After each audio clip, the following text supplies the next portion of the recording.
Hi, this is Jason from Rokland Technologies, and today we're going to be setting up the ALFA 4G Camp Pro 2 Plus. Just a quick note before we get started today, you will need to have an activated SIM card with a compatible carrier ready to go. If you don't, please reach out to our support team or go ahead and get service and then come back. If you've got a compatible SIM already activated, let's get started.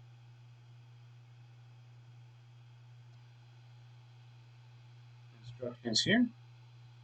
This is the R36AH router that stays inside your RV.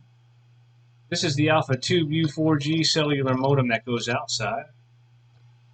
This is the 4G antenna for the tube.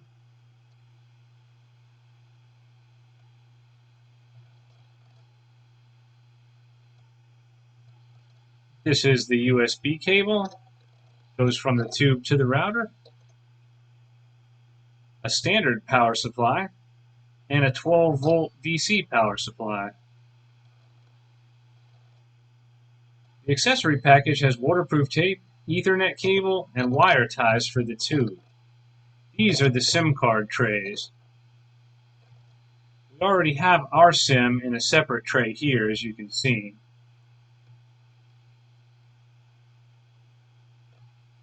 What we want to do to put the SIM in the tube is remove the cap from the tube.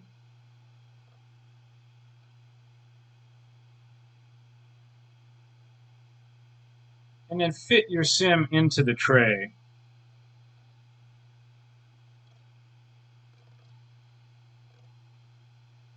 Follow the guide on the tube to insert the SIM tray into the tube. The SIM tray pops out the same way, but we're going to pop it back in so we can get our system up and running. Now we have to hook the USB cable into the tube. The parts must be connected in a particular order, so do follow exactly what is shown on your screen. First, feed the USB cable through the bottom. Then remove this piece here. Take the plastic off.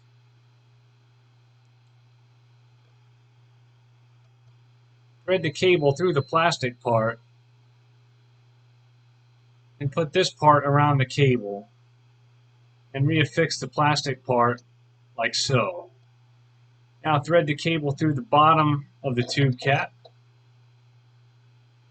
and connect the very bottom piece as you're seeing here.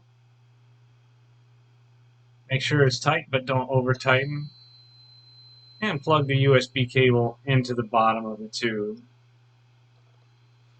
When you're reconnecting the cap, be sure to hold the USB cable so that it does not get twisted up as you're turning the cap.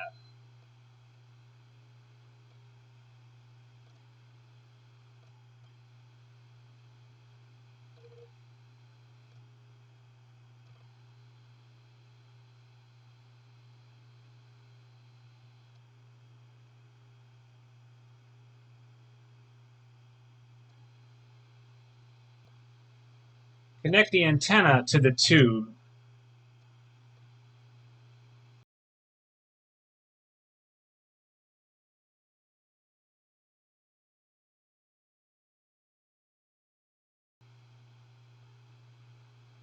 Now connect the USB cable to the Alpha R36AH router. In your box there's also a 5 dBi black antenna. We're going to affix that to the R36A router. Go ahead and get your power supply out. We have a separate one already set up here we're going to use. And connect that power connector to the back of the R36AH router. Wait about 60 seconds for boot up to complete. You'll see some lights flash, and when they complete flashing after 60 seconds, we'll proceed to the computer setup.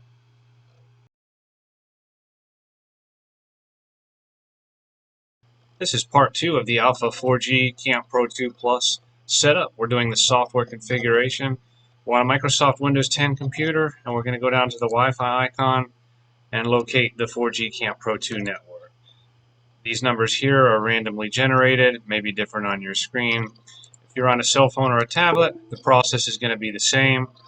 You're going to go ahead and go into your settings and join the 4G Camp Pro network. Once you're connected, we're going to open a web browser to do the configuration. This could be Microsoft Edge, Google Chrome, or whatever browser app you have on your phone. Then we're going to go to 192.168.36.1 in the browser. This is the setup IP address for the 4G Camp Pro. And the first time we log in, it's going to tell us to please set up the password to access setup in the future. We're basically creating a new administrator password. Be whatever you want it to be, and you're going to repeat that password a second time and click submit.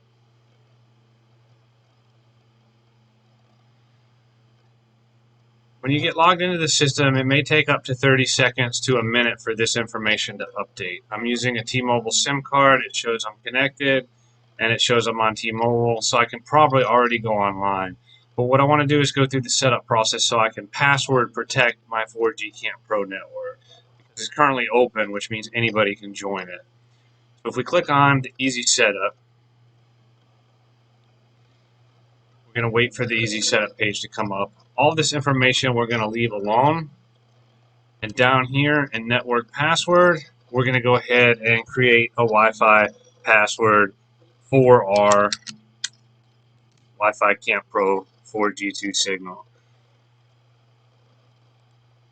Click on the icon. The password can be whatever you want it to be. A lot of people have it match their home network or their home phone number, something that they can remember.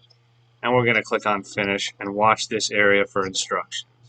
It's going to tell us it's applying changes, waiting for changes to be applied. It's then going to come up and tell us to please reconnect Wi-Fi and select the 4G Camp Pro 2 network. So basically, because we did a password protection, we now need to reconnect to our 4G Camp Pro network and enter the password. If you're on a cell phone or a tablet, you want to go back into your settings and locate the 4G Camp Pro 2 network and join it again. Now this process does take about 30 to 60 seconds. So the reason why I haven't connected yet is because I can see the system is still finishing its reboot right now. After about 45 seconds to 1 minute, you may see this screen update. You may see an error like this that says connection lost. This is all normal. It simply means we need to finish the process by reconnecting to our 4G Camp Pro 2 network. Remember, we password protected this network, so we have to rejoin the network. On Microsoft Windows 10, we'll locate the network in our network list. On a cell phone, you can go back into your settings, and we're going to go ahead and connect again. It should ask us for the network security key. This is the password we created on the last step of setup.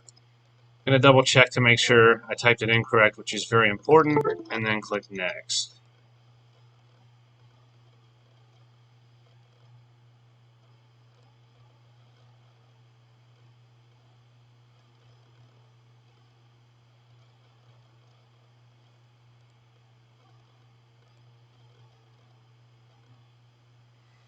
And now it shows we're connected to the 4G Camp Pro network. Sometimes Windows can be a little bit quirky when you're connecting at home or someplace like that. It may have the urge to jump back on your home network. So if you need to connect to the 4G Camp Pro 2 network a second time because it doesn't show that you're connected here, go ahead and do that. The ultimate result should be that you have a 4G Camp Pro 2 connected and secured, which means your network's now password protected. And on your internet status screen, it should be showing your connection information. Note that the carrier name may not always match what your carrier is. Sometimes if you're in a different part of the country, it may have a sub-network that the carrier uses. To test to make sure that our internet connection is working, we're going to try going to the Rokland.com website, and it comes right up pretty fast. We're in an area of good coverage for T-Mobile. If you have any questions, feel free to reach out to our support team.